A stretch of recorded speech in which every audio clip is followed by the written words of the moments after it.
Today, we're going to be talking about how to up your film photography game with just this.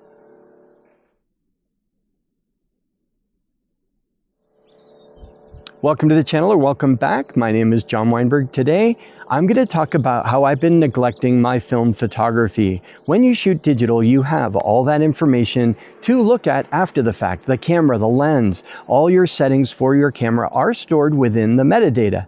With film, they're not. And you have to come up with a system on how you want to record that information if you want to learn and grow with your photography. We're going to talk about both the how and the why you would do this.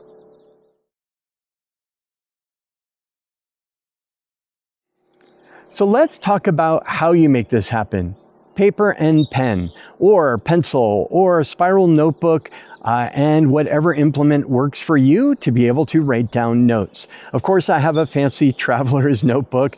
This is for all the Leica haters out there. I shoot Leica. Of course, I have to have a fancy notebook, and this has a little pen attached that my wife gave me for my birthday last week. I love it. It's where I log all my information for my film rolls, my ideas, my journal, everything's in here, and it fits in a pocket. It doesn't matter how you do this as long as you write down the information. It's real simple and real basic, but it will help you in the long run, and we'll talk about the why a little bit later. So I want to talk about what you're going to log. There are going to be some things that may or may not change, and then other things that are variables. I'm going to go ahead and show you the format that I use. First, I'm going to write down what camera I used. I have lots of film cameras, so I want to make sure to log that. And then what lens. I have different lenses for my film cameras. I want to know which one I used. If I changed my lens mid-roll, I'm also going to note that. Then I'm going to put down the film and the ISO rating for that film. I have Cinestill 400 in the camera, but I'm also going to put down what ISO I shot it at. You can push or pull film, and you want to make sure to have those notes as well.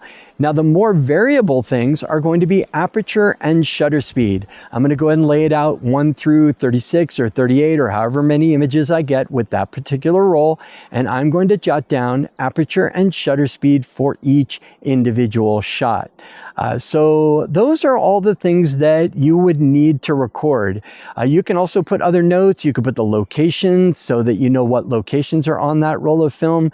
Any notes that you think might be helpful for lighting, other things, you can determine what's going to be important for you when you're looking at it afterwards. And then we're going to talk about why. Why would you look at that information afterwards?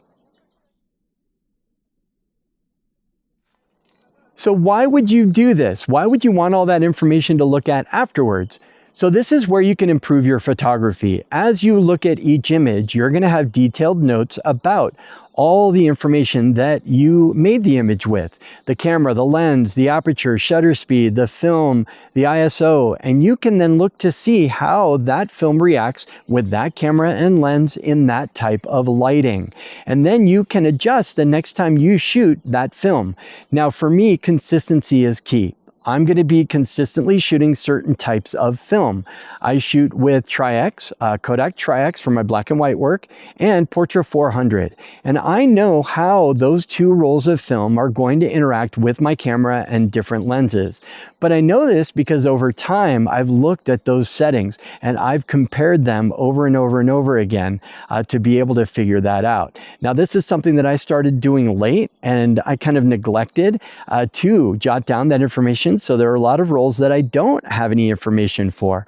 So it's important to start a habit of writing all this down so that you can level up your game with your film photography and learn from this information as you shoot roll after roll through your camera and lenses. It's a great thing that adds to your photography, and I think it's just a basic that I had forgotten. I used to do it all the time when I was a kid and in my 20s. I used to log all of my film rolls, and it was great to be able to go back and learn and grow as a photographer. There wasn't any other option back then.